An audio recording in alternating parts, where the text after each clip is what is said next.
well our beloved governor, Josh Shapiro.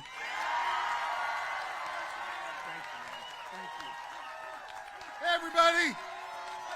All right. Cumberland County, you look darn good this morning. It is good to be on our farmlands because Pennsylvania is going to be won by Democrats up and down the ballot on farmlands across Pennsylvania. It's people in these communities that are going to make Patty Kim our next state senator. And I know this well from experience, Cumberland County, y'all are going to be the center of the political universe and make sure we make Hakeem Jeffries the next Speaker of the House of Representatives when we elect Janelle Stelson to the U.S. Congress. And let me just tell you about Janelle. She is a trusted voice. She is someone we can rely on to deliver for our community. And she is someone who is working her tail off for the people. Contrast that with the guy who's been in there for a while. A guy who on the night of January 6th, even after witnessing the mob who tried to stop the peaceful transfer of power, he, your congressman, the person who claims to represent this area, rose to the floor of the House of Representatives, stood in the well of the House, and tried to take away your vote, tried to limit your freedom, tried to actually claim that the ballot that returned him to Congress counted, but all the other ones didn't. This is a guy who's brought shame to this community and shame to our democracy. Just about a week ago, I had the chance to stand with that soon-to-be Senator Kim and Secretary Buttigieg and others on the banks of the Susquehanna. We were talking about the new I-83 South Bridge, an incredibly important artery that takes about 200,000 cars and trucks every day. A bridge that's been in desperate need of repair, which, by the way, is going to put a whole lot of union trades folks to work every single day when that gets repaired. You don't have to be from downtown Harrisburg to know that bridge was in desperate need of repair. And thanks to President Biden, Vice President Harris, we got the largest federal investment in our infrastructure history in the Commonwealth of Pennsylvania to rebuild that road, despite the fact that Scott Perry voted against it because he doesn't care about this community. Because when people in this community say what they need, he turns a blind eye to them, and instead he chases the fringe down the road in a way that makes us all less safe, less prosperous, and undermines our democracy. Are you with me to elect Janelle to the U.S. Congress? I know you got the power to do that, because I've seen what you did for me. And so I just want to take a minute of personal privilege here to say thank you. Thank you to Cumberland County for giving me the opportunity, the highest honor to serve as the 48th governor of this great Commonwealth. To give me the opportunity to serve all Pennsylvanians and to do so in a way that stays true, yes, to our democracy, but to also three simple letters, GSD. We focus on getting stuff done for the good people of Pennsylvania. We figured out a way to bring Republicans and Democrats together to make the largest investment in public education in the history of the Commonwealth of Pennsylvania. Investing in public safety and seeing record low crime levels across the board. Investing in economic opportunity because we believe here in the Commonwealth of Pennsylvania, everyone, no matter what they look like, where they come from, who they love or who they pray to, should have the freedom to chart their own course and the opportunity to succeed. We've stood tall every single day defending your fundamental freedoms. And every single day, I've put people before the powerful. I learned that from all of you. I learned that from the conversations we had in your living rooms and on our farmlands and in our coffee shops. I learned from you what is necessary to be able to deliver for the good people of Pennsylvania. You know who else I learned that from? From a good friend of mine for nearly 20 years, the Vice President of the United States, Kamala Harris. Because, listen, she is someone who has always been for the people. I knew her when she was a courtroom prosecutor. And let me tell you something. She is tough as nails. Tough as nails. We've seen her stand up for victims. We've seen her stand up for those who have been harmed. We've seen her stand up and do what is right. We saw it in the courtroom. We've also seen it in the halls of power. When she was Attorney General, she took on the big banks. She took on the big pharmaceutical companies. And every single fight she was in, she won on behalf of the people. She went to the United States Senate and never forgot the lessons from the courtroom, never forgot the lessons from her time as Attorney General, the lessons where the people come before the powerful. And when she was United States Senator, she put families first. She prosecuted the case against those who seek to rip away their freedom and their opportunity. And then Joe Biden, our great president, chose her to stand beside him, to run with him, to serve with him, to govern with him, and to be there for the American people with him. As vice president, she has been battle-tested. She has been there. She is ready for the battle ahead, and most importantly, she is ready to serve as the 47th President of the United States. At every step of the way, Kamala Harris has fought for freedom.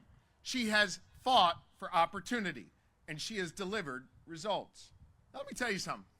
That's a hell of a contrast with the guy she's running against, Donald Trump. By the way, did you see? Trump even knows this. You can tell because now he's afraid to debate her. Did you see that?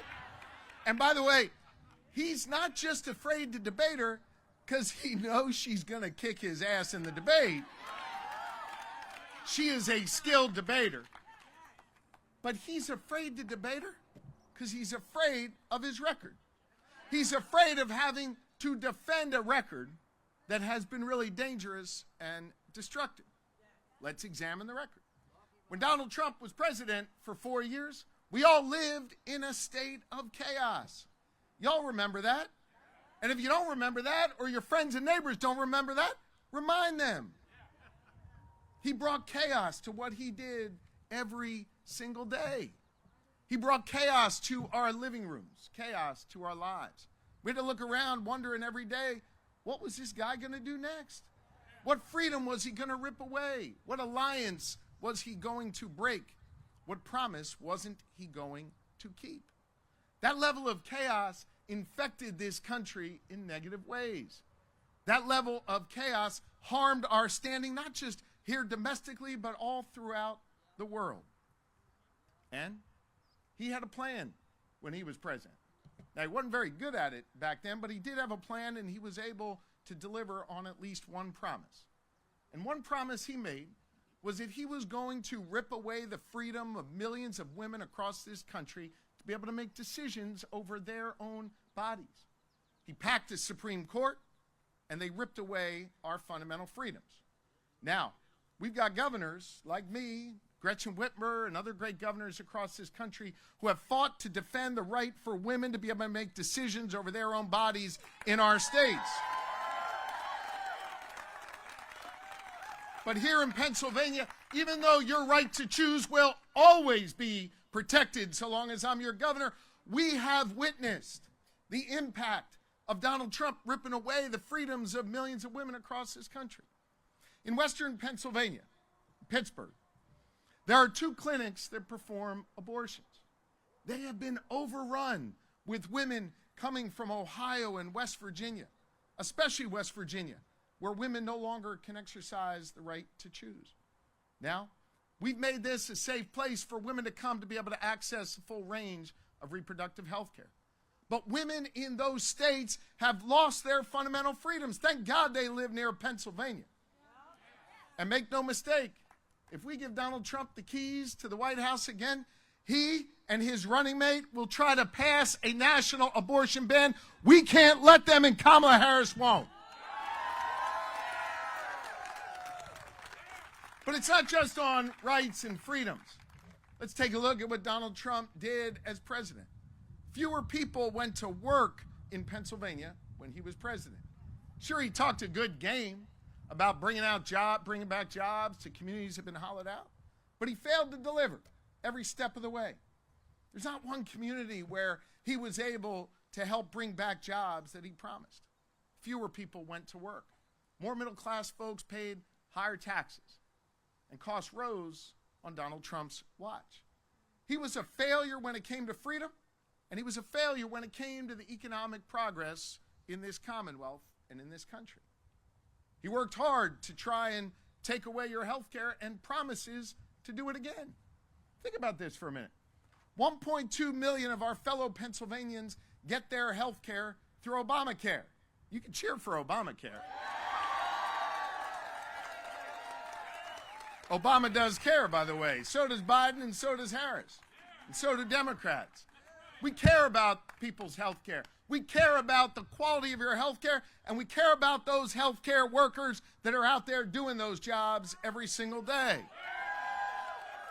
And yet Donald Trump has promised, if he's given the opportunity again, to rip away health care for 1.2 million Pennsylvanians. Kamala Harris has a plan to not just protect Obamacare, but to expand access to health care.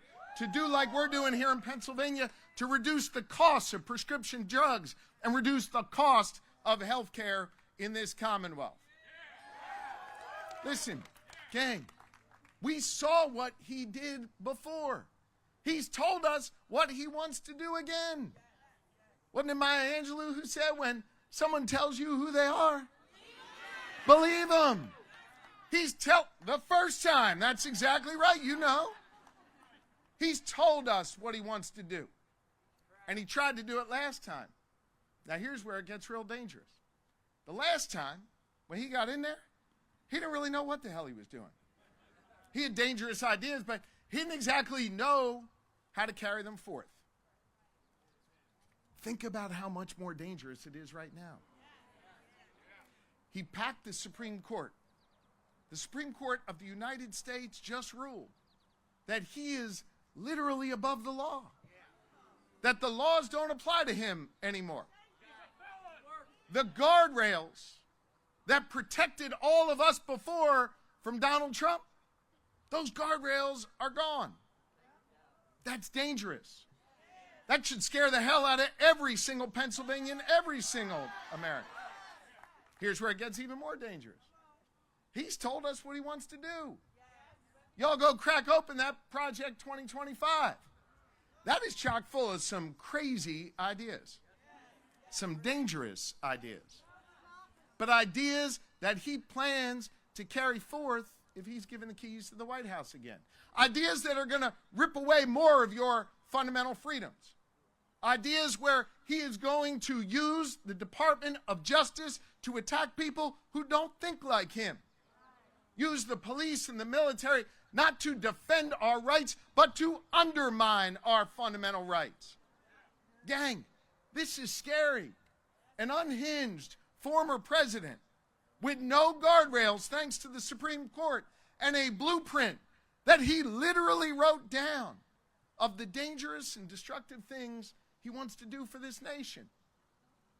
That's scary. But I got to tell you something. I'm not down. I'm not worried. I'm optimistic. My glass is half full, and I'll tell you why. Because of Kamala Harris and all of you. You see, I'm optimistic because I've seen the great spirit of Pennsylvanians. And you all are the epicenter of this battle. You all have been battle tested. And you've been battle tested for 248 years. I want you to think about it. And listen, Rick, these pillars in here could probably tell these stories that I'm about to tell.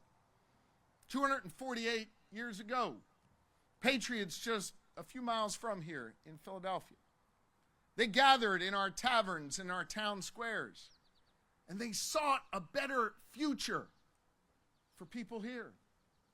They sought a place where they would be free from kings, and instead they would be able to determine their own futures.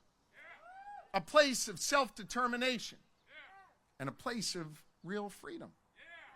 A place where people could band together and determine their future course. They gathered in town halls and town squares, and they taught us a lesson that we as Pennsylvanians and Americans have understood for generations since then, over the last 2.5 centuries. At every step in our American story, we've gotten better. We've gotten stronger. We've given the right to vote to women. We've respected all people no matter where they come from and what they look like. Everyone can marry who they love today in America. The progress that we have made in this nation, it's not always been made by people with titles next to their name or people who occupy offices. Instead, the progress that we have made has been made by ordinary Americans rising up, demanding more, seeking justice, looking out for a brighter future for them and their neighbors. That is the Pennsylvania way, and we are now being called upon again to do this work, to fight for real freedom, to stand up for what is right, to elect Kamala Harris as our next president.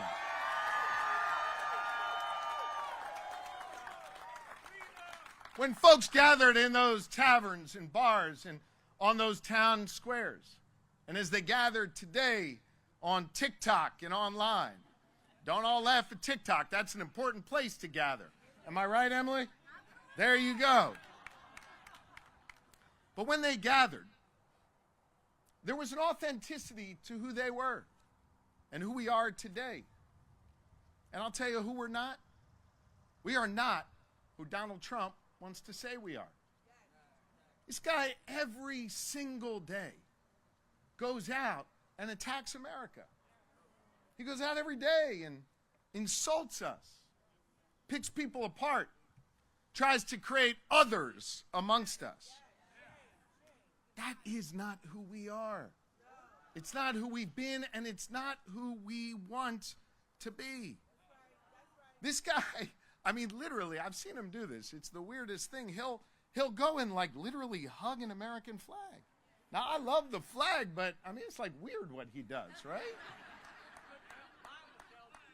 And while he's hugging the American flag, he's devising plans to tear it up and to take away our freedoms.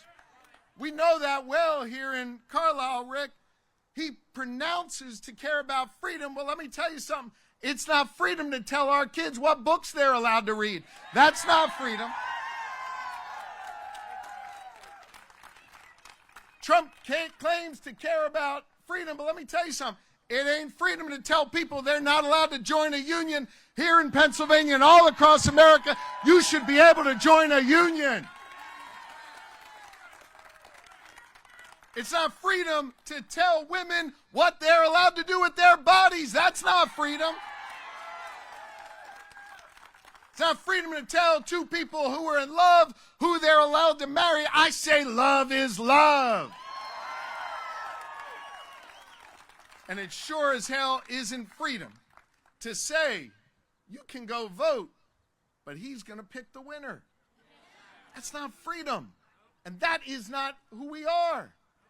We support something called real freedom. Exactly what Kamala Harris has been fighting for her whole career. Real freedom where we invest in that young child because we believe in our children. We make sure they've got great public schools to go to. That is real freedom. Real freedom where We invest in police and we invest in our community groups because we want that child to walk to and from school safely every day and return to his mama at the end of the night. Real freedom where that child grows up and gets a union apprenticeship and goes to be a welder because we know working with your hands is something respectful that we need to honor in this country. Real freedom where you live in a beautiful community where you can worship where you want and marry who you love and live the way you want in real freedom, the kind of real freedom that Kamala Harris is fighting for every day. This, my friends, this is an election about real freedom, an election with clear contrast, and an election that now falls in your hands. As it's fallen in the hands of patriots for the last 248 years, beginning right here in the Commonwealth of Pennsylvania. The task falls to all of you to organize, to mobilize, to get out in the streets, to preach about freedom, to talk about Kamala, to sing the praises of Janelle, and make some more history in the Commonwealth of Pennsylvania. Thank you all. God bless you. Let us get to work. Thank you.